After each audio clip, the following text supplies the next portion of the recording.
बिस्मिल्लाहिर्रहमानिर्रहीम अस्सलाम वालेकुम हमारे students, I hope you'd be fine. Exercise 1B के लास्ट क्वेश्चंस हमारे रह गए हैं न्यू सिलेबस मैथमेटिक्स के अंदर। तो आ जाइए क्वेश्चन नंबर 14 आज सॉल्व करते हैं। वीडियो एंड तक देखिएगा, स्किप मत कीजिएगा ताकि आपसे जो इंपॉर्टेंट पॉइंट्स हैं वो स्किप ना हो जाए। सबसे पहले क्वेश्चन पढ़ते हैं और देखते हैं इसमें हमसे क्या पूछा जा रहा है। Michael is an art elective programme student who is working on an assignment. एक बच्चा है जिसको असाइनमेंट मिला है। He plans to cover a rectangular sheet of paper of dimensions 126 centimetre by 108 centimetre with identical square patterns. अब वो कर क्या रहा है, यहाँ पर वो अपने असाइनमेंट पे जो काम कर रहा है तो उसके पास एक रेक्टेंगुलर शीट है, ठीक है। उसके पास जो रेक्टेंगुलर शीट है तो उसके ऊपर उसके डायमेंशंस हैं वो क्या हैं, 126 सेंटीमीटर बाय 108 सेंटीमीटर, यानी रेक्टेंगुलर का हमें लेंथ और ब्रेथ यहाँ पर बता दी इन्होंने। और अब उसके अंदर क्या करना है उसको कि ये जो रेक्टेंगुलर उसके पास शीट्स है ना, तो उसकी मदद से उसको एक स्क्वायर पैटर्न बनाना है। यानी कि उसके पास बहुत सारी रेक्टेंगुलर शीट्स हैं, सबकी जो लेंथ और ब्रेथ है वो बराबर है, और इन जो है वो शीट्स को वो मिलाकर इस तरह से एक जो है वो स्क्वायर पैटर्न बनाना चाह रहा है कि हमारे पास उसके अंदर कह रहे हैं कि what is the least number of square patterns that could be formed on the sheet of paper. तो आप ये बताइए कि हमारे पास कितने स्क्वायर पैटर्न्स जो है वो फॉर्म हो जाएंगे with this sheet of paper. नहीं, यहाँ पर देखें इसमें कहना क्या चाह रहे हैं वो, ठीक है। सबसे पहले हम ये समझने की कोशिश करते हैं।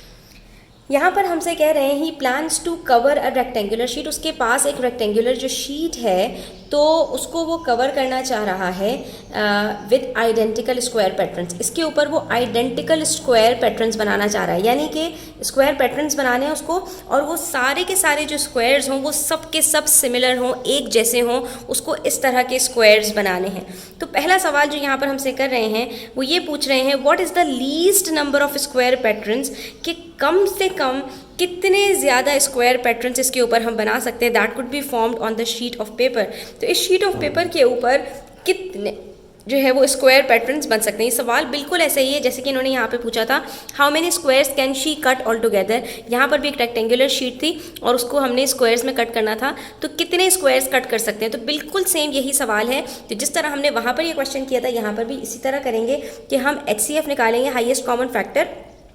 उससे देखिए क्योंकि हमें इसको डिवाइड करना है ना, और डिवाइड करने के लिए हमें फैक्टर चाहिए होता है, तो हम यहाँ हाईएस्ट कॉमन फैक्टर निकालेंगे। हम 108 और 106 का यहाँ पर जब कॉमन फैक्टर निकालेंगे स्टूडेंट्स, तो हमारे पास जो हाईएस्ट कॉमन फैक्टर आएगा उससे जो हमें आंसर मिलेगा ना, उससे हमें ये आंसर नहीं मिलेगा। उससे हमें कौन सा आंसर मिलेगा कि अगर ये हमसे लेंथ पूछते हर स्क्वायर की, कि हमारे पास ये जो डायमेंशंस वाला रेक्टेंगल है उसके अंदर हर स्क्वायर की लेंथ कितनी होगी, हमें HCF निकालने से वो पता चलेगा। अब आपको ये चीज़ समझनी है कि जब भी इस तरह के क्वेश्चंस होंगे कि जिसके अंदर एक शीट ऑफ पेपर से आपको जो है वो कोई और शेप कट करनी है, तो वहां पर जो आपसे लेंथ पूछी जाएगी उसके लिए आप HCF निकालेंगे। लेकिन नंबर ऑफ स्क्वायर्स कितने कट हुए हैं, कि टोटल नंबर ऑफ स्क्वायर्स इसके अंदर कितने बन रहे हैं, उसको कैलकुलेट करने के लिए हम क्या करेंगे, HCF के बाद जितने फैक्टर्स बचेंगे उन सबको मल्टीप्लाई करेंगे तो हमारे पास आंसर आ जाएगा। तो यहाँ पर हम HCF निकालने के बाद एक और स्टेप करेंगे और उससे हमें पता चलेगा कि कितने नंबर ऑफ स्क्वायर्स हमारे पास यहाँ पर फॉर्म हो रहे हैं, ठीक है। तो पहले हम इसको इस तरह से सॉल्व करने की कोशिश करते हैं। यहाँ पर देखिए हमने सबसे पहले यहाँ पर इन दोनों के फैक्टर्स निकाले। एक के फैक्टर्स हमारे पास 2 × 3 × 3 × 7 आए हैं और दूसरे के 2 × 2 × 3 × 3 × 3, ठीक है। तो अब कॉमन फैक्टर्स यहाँ पर पहले सेपरेट कर लेते हैं। 2 × 3 × 3, यानी कि हमारे पास 2 3 6 3 18, 18 हमारे पास हाईएस्ट कॉमन फैक्टर आ रहा है। तो इसका मतलब ये हुआ कि इसके अंदर हमारे पास जितने स्क्वायर्स फॉर्म होंगे उनकी जो लेंथ होगी वो हमारे पास 18/18 की होगी। लेकिन ये क्वेश्चन इन्होंने हमसे नहीं पूछा, ठीक है। ये एक एक्स्ट्रा इन्फॉर्मेशन हमें HCF निकालने से मिली है। अब HCF निकाल कर भी कभी कभी काम पूरा नहीं होगा, उसके लिए आपको नेक्स्ट स्टेप तक जाना पड़ेगा अपने सोल्यूशन के लिए, ठीक है। तो अब यहाँ पर हमारा सोल्यूशन कैसे आएगा कि कितने नंबर ऑफ स्क्वायर्स फॉर्म हुए। अब ये देखिए 126 सेंटीमीटर्स है। अगर आप 18 सेंटीमीटर का एक स्क्वायर लगाते हैं, जो हमें 18 सेंटीमीटर मिला है इस कॉमन फैक्टर, कि हमारे पास जितने स्क्वायर्स होंगे उन सब की लेंथ 18 सेंटीमीटर्स की होगी, तभी हमारे पास आइडेंटिकल जो है वो स्क्वायर्स फॉर्म हो सकते हैं। तो अब हम नेक्स्ट स्टेप करने के लिए सिंपल क्या करेंगे, ये जो हमारे पास 126 आया है इसको 18 से डिवाइड करेंगे, हमें पता चल जाएगा कि हमारे पास एक रॉ में 18 सेंटीमीटर्स के कितने स्क्वायर्स फॉर्म हो रहे हैं। तो आप ये देख सकते हैं 1 2 3 4 5 6 7 और 7 ही आंसर आ रहा है हमारे पास कि हमारे पास 18 सेंटीमीटर्स के 7 स्क्वायर्स होंगे एक रॉ में। और अगर हम ब्रेथ की बात करें, क्योंकि ये रेक्टेंगल है तो ब्रेथ हमारे पास इक्वल नहीं है, तो हमारे पास ब्रेथ के अंदर कितने स्क्वायर्स आ जाएंगे स्टूडेंट्स? तो आप यहाँ पर 108 को डिवाइड करके देख लीजिए 18 से, आपके पास आंसर आ जाएगा 6। इसका मतलब है हमारे पास जो ब्रेथ है उसके अंदर हमारे पास 6 स्क्वायर्स होंगे। इस तरह से टोटल हमारे पास कितने स्क्वायर्स होंगे? तो 7 × 6 करके देख लीजिए, आंसर आ जाएगा, दैट इज 42। इससे हमें पता चला कि हमारे पास इस रेक्टेंगुलर शीट के अंदर कितने स्क्वायर्स फॉर्म हो रहे हैं? 42। और इसी HCF से जो हमारे पास जो बाकी के फैक्टर्स बच गए हैं, अगर हम उनको भी मल्टीप्लाई करके देखेंगे तो सेम हमारे पास यही आंसर आएगा, 7 2s are 14 3s are 42। ठीक है, तो इससे हमें पता चला कि least number of squares that can be formed is equals to 42। ये हो गया हमारे पहले पार्ट का आंसर।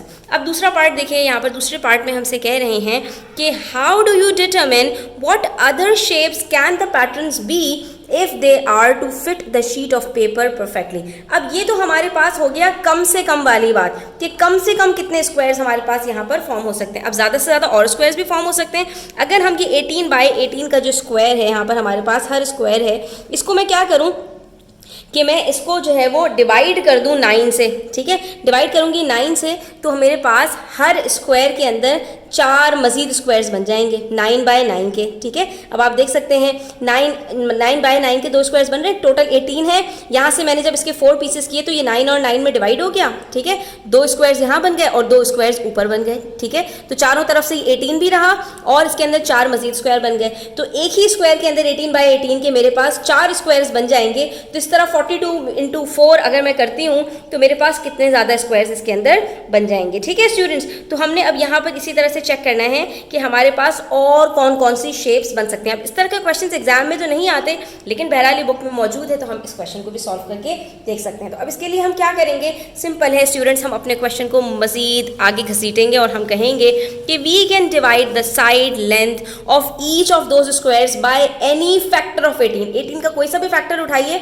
ठीक है, और उससे आप डिवाइड करते चले जाइए। आपका जो एक स्क्वायर है 18 बाई 18 का, ये मजीद शेप्स के अंदर डिवाइड होता चला जाएगा। ठीक है, फॉर एग्जाम्पल मैं इसको 2 से डिवाइड करती हूँ तो मेरे पास जो 18 बाई 18 की जगह 9 बाय 9 का स्क्वायर आ जाएगा। ठीक है, अब मुझे क्या करना है कि मेरे पास जो 126 की लेंथ थी उसको मैं डिवाइड कर दूंगी 9 से, तो मुझे पता चल जाएगा एक रॉ में मेरे पास अब कितने स्क्वायर्स आ रहे हैं 14। और इसी तरह से 108 को डिवाइड करूंगी 9 से, क्योंकि अब मेरे पास हर स्क्वायर 108 की जो ब्रेथ है उसमें भी 9 सेंटीमीटर का स्क्वायर है, तो मेरे पास ब्रेथ में 12 स्क्वायर्स आ जाएंगे। इन दोनों को जब हम मल्टीप्लाई करेंगे तो टोटल स्क्वायर्स जो हमारे पास बनेंगे 168 स्क्वायर्स बनेंगे। और यही क्वेश्चन हमसे किया जा रहा था कि आप ये बता दीजिए कि हम इसी शेप के अंदर, इसी रेक्टेंगल के अंदर मजीद कितने स्क्वायर्स या कोई और सी शेप बना सकते हैं। ठीक है, इसी तरह से अगर मैं 18 के फैक्टर 3 से डिवाइड कर दूं तो इस मर्तबा मेरे पास जो नंबर ऑफ जो है वो लेंथ बने, जो स्क्वायर्स की लेंथ बनेगी वो मेरे पास 6 सेंटीमीटर बाय 6 सेंटीमीटर की बनेगी। तो इस तरह से मेरे पास लेंथ के अंदर कितने स्क्वायर्स आ जाएंगे 21 और ब्रेथ के अंदर 8 आ जाएंगे। टोटल मेरे पास 378 स्क्वायर्स बन जाएंगे। ठीक है, इसी तरह से अगर हम क्या करें कि 18 का एक फैक्टर 1 भी होता है, 18 को हम 1 से डिवाइड कर दें तो इससे हमारे पास एक 18 बाय 18 के अंदर 18 स्क्वायर्स बन जाएंगे लेंथ और ब्रेथ के अंदर। तो देखिए टोटल हमारे पास क्या आ रहा है यहाँ पर कि टोटल लेंथ के अंदर हमारे पास 126 स्क्वायर्स बन जाएंगे। हर स्क्वायर 1 सेंटीमीटर का होगा। ठीक है, ये जो हमारे पास आ रही है ना 9, 6 और 1, ये सेंटीमीटर्स हैं, यानी कि जो उसकी लेंथ होगी और ब्रेथ होगी वो कितनी होगी, वो 1 सेंटीमीटर की होगी। तो 126 सेंटीमीटर्स के ऊपर अगर 1 सेंटीमीटर्स के स्क्वायर बनाए तो कितने बनेंगे 126, और इसी तरह 108 की ब्रेथ के ऊपर 1 सेंटीमीटर्स के स्क्वायर होंगे तो कितने बनेंगे 108। तो टोटल स्क्वायर्स कितने बन जाएंगे 13,608 स्क्वायर्स हमारे पास बन जाएंगे। तो ये देखा कितना मजे का क्वेश्चन है स्टूडेंट्स, यहाँ पर आपको बस इन्होंने गेम खेलने के लिए दे दिया कि ये लीजिए और इसको सॉल्व करते चले जाइए। अब देख लेते हैं हम इसका लास्ट क्वेश्चन, क्वेश्चन नंबर 15। इसी के अंदर माइकल जो है वो दूसरे प्रोजेक्ट के ऊपर भी काम कर रहा है। He designs a rectangular pattern measuring 45 millimetre by 42 millimetre. He is required to use identical rectangular pattern. अब क्वेश्चन बिल्कुल डिफरेंट हो गया। वहां पर एक रेक्टेंगल था बड़ा सा और उसके अंदर उसने स्क्वायर्स बनाए थे। ठीक है, और हमें इस पूरे रेक्टेंगल की इन्होंने लेंथ और ब्रेथ बता दी थी। अब देखिए इस क्वेश्चन किस तरह से चेंज हुआ। इन्होंने कहा कि अब हमारे पास छोटे छोटे रेक्टेंगल्स हैं, छोटे छोटे बहुत सारे रेक्टेंगल्स हैं। वहां पर एक पूरे रेक्टेंगल की लेंथ और ब्रेथ बताई थी और उसको छोटे छोटे टुकड़ों में किया था। यहाँ पर एक छोटा रेक्टेंगल बताया, उसकी लेंथ और ब्रेथ बताई और कहा कि इस तरह के बहुत सारे रेक्टेंगल्स लेकर हमने करना क्या है, हमने जो है he is required to use identical rectangular patterns. अब ये सारे जो है वो आइडेंटिकल रेक्टेंगुलर पैटर्न्स लेने हैं और इनकी मदद से एक स्क्वायर बना देना है। ठीक है, तो अब यहीं पर हम थोड़ी सी चीज़ों को खुद से एक माइंड वर्कआउट करते हुए समझ लेते हैं कि अब यहाँ पर स्टूडेंट्स रेक्टेंगल की मदद से जो स्क्वायर बनेगा ना, उसके अंदर हमारे पास लेंथ में अगर हम लेंथ जो है ले रहे हैं फॉर एग्जाम्पल 10 सेंटीमीटर्स की और ब्रेथ ले रहे हैं हम 8 सेंटीमीटर्स की। ठीक है, तो हमारे पास हर अगर जो है वो यहाँ पर जो हमारे पास दी हुई है हम उसी को ले लेते हैं। ठीक है, अगर एक रेक्टेंगल की हमारे पास लेंथ है 45 मिलीमीटर और ब्रेथ है 42 मिलीमीटर और हमें लेंथ और ब्रेथ को बराबर करते हुए एक स्क्वायर बनाना है। ठीक है, तो हमारे पास जो लेंथ के अंदर नंबर ऑफ रेक्टेंगुलर पैटर्न्स आएंगे वो कम आएंगे और हमारे पास जो ब्रेथ के अंदर नंबर ऑफ रेक्टेंगुलर पैटर्न्स आएंगे वो ज्यादा आएंगे। वजह उसकी क्या है, अब ये देखिए एक स्क्वायर है, स्क्वायर के अंदर लेंथ और ब्रेथ दोनों बराबर होती हैं। ठीक है, अब अगर मेरे पास एक रेक्टेंगल है 10 बाय 8 का, ठीक है, तो इसके अंदर मैं यहाँ पर 10, 10, 10 और 10 ये मैं अगर 40 सेंटीमीटर करती हूँ तो इसी तरह से मैं यहाँ पर भी अगर इसके अंदर 4 लगाती हूँ, यहाँ पे मैंने 4 रेक्टेंगल्स लगाए हैं ना, ऊपर भी अगर मैं 4 रेक्टेंगल्स लगाती हूँ तो क्या मेरे पास जो लेंथ बने, जो ब्रेथ बनेगी वो 40 सेंटीमीटर्स की बनेगी। 8 + 8 16 प्लस 8 24 प्लस 8 32, ये तो 32 ही बन रही है। इसका मतलब है नंबर ऑफ रेक्टेंगल्स जितने लेंथ में लगेंगे उतने ही हमारे पास ब्रेथ में नहीं लगेंगे, बल्कि हमें इसको इक्वल करने के लिए यहाँ पर कुछ रेक्टेंगल्स ज्यादा लगाने पड़ेंगे। मजीद एक और रेक्टेंगल लगाती हूँ तो अब ये जाकर +8 करके 40 सेंटीमीटर्स का बनेगा। तो अब हमारे पास जो पूरा बड़ा सा स्क्वायर है जिसमें बहुत सारे रेक्टेंगल्स हैं, इसकी लेंथ और ब्रेथ हमारे पास यहाँ पर बराबर हो जाएगी। तो एक यहाँ पर छोटी सी अंडरस्टैंडिंग हमने बिल्ड की कि हम अगर रेक्टेंगल पैटर्न्स के अंदर लेंथ 45 मिलीमीटर्स की लेते हैं और ब्रेथ 42 मिलीमीटर्स के लेते हैं तो हमारे पास लेंथ के अंदर रेक्टेंगल्स कम लगेंगे और ब्रेथ के अंदर हमारे पास ज़्यादा लगेंगे, ताकि हमारे पास एक परफेक्ट स्क्वायर जो है वो फॉर्म हो सके। अब सवाल क्या कर रहे हैं उसको समझने की कोशिश करते हैं। The maximum area of the square allowed is 1.6 metres square. अच्छा, जो आप स्क्वायर फॉर्म करेंगे ना, ये ज़्यादा से ज़्यादा जो बड़ा हो सकता है वो 1.6 मीटर स्क्वायर का हो सकता है, इससे बड़ा नहीं हो सकता। और ये भी क्या है, एरिया बताया है, लेंथ नहीं बताई। तो इसका मतलब है इसका हम रूट निकालेंगे। यहाँ पर हम पहले ही सीख चुके हैं इस चीज़ को कि जब हमारे पास स्क्वायर का एरिया होता है तो उसकी लेंथ निकालने के लिए हमें क्या करना पड़ता है, हमें उसका रूट निकालना पड़ता है। 6 स्टेप इसको समझते जाइए कि हम इसको किस तरह से सॉल्व करेंगे। सबसे पहले देख लीजिए पार्ट 1 में हमसे क्या कह रहे हैं, how many patterns does he need to form the smallest square. Same वही क्वेश्चन जो जैसे हमसे यहाँ पे पूछा था कि what is the least number of square patterns that could be formed. Similarly बिल्कुल सेम यही क्वेश्चन था कि how many squares can she cut all together. तो ये सारे सेम क्वेश्चंस हैं, इसके अंदर हमने सेम पैटर्न फॉलो करना होगा। हम सिंपली क्या करेंगे यहाँ पर स्टूडेंट्स, हम यहाँ पर निकालेंगे HCF निकालने के बाद हमारे पास जो नॉन इक्वल हमारे पास फैक्टर्स होंगे उनको मल्टीप्लाई करेंगे, तो उससे हमें पता चल जाएगा कि हमारे पास यहाँ पर कितने नंबर ऑफ स्क्वायर्स फॉर्म हो। तो ठीक है, हमने यहाँ पर सबसे पहले HCF निकाला 45 और 42 का, तो हमारे पास जो फैक्टर्स आए वो 3 × 3 × 5, 3 × 2 × 7। कॉमन फैक्टर हमारे पास सिर्फ 2 था, तो हमारे पास यहाँ पर जो नंबर ऑफ स्क्वायर्स आ रहे हैं स्टूडेंट्स वो कितने बनेंगे, sorry number of rectangular patterns हमारे पास यहाँ पर कितने होंगे। जो हमारे पास बाकी के फैक्टर्स बचे हैं उसको हमने सबको मल्टीप्लाई कर देना है। ठीक है, तो वो क्या है हमारे पास 3 × 5, 15 × 2, 30 × 7। हमारे पास यहाँ पर आंसर आ रहा है 210 रेक्टेंगुलर पैटर्न्स। इसका मतलब है कि जो है एक बड़ा सा स्क्वायर बनाने के लिए कम से कम हमें 210 रेक्टेंगुलर पैटर्न्स चाहिए।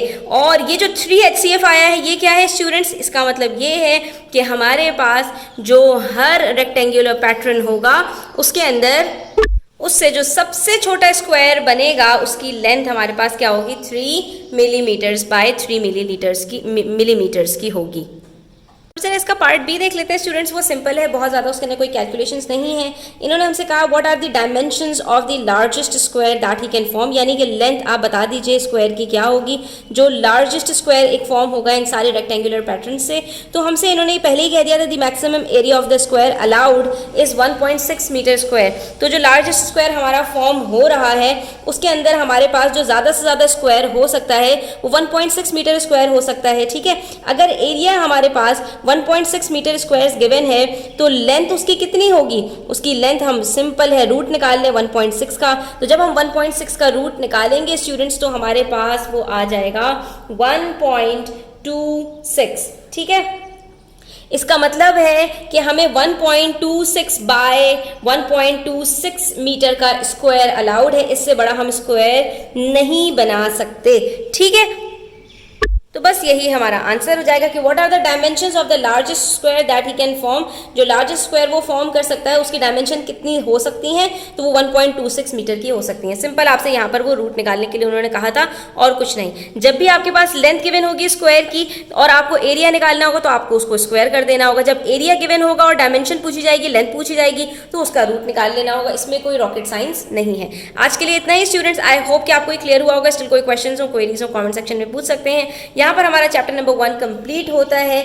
इसी तरह से मेरे साथ बने रहिए। हम चैप्टर नंबर 2 भी बहुत जल्द स्टार्ट कर रहे हैं। जो चीज़ें आपको पूछनी हो आप पूछ सकते हैं। इंशाल्लाह बहुत जल्द मैं जो है वो ऑनलाइन ट्यूशन्स भी स्टार्ट कर रही हूँ और अपना समर कैंप भी स्टार्ट कर रही हूँ। तो जो बच्चे इंटरेस्टेड हों वो मुझसे व्हाट्सएप पर रब्ता कर सकते हैं। अपना बहुत सारा ख्याल रखिएगा। चैनल को सब्सक्राइब कर लीजिएगा। अल्लाह हाफिज़।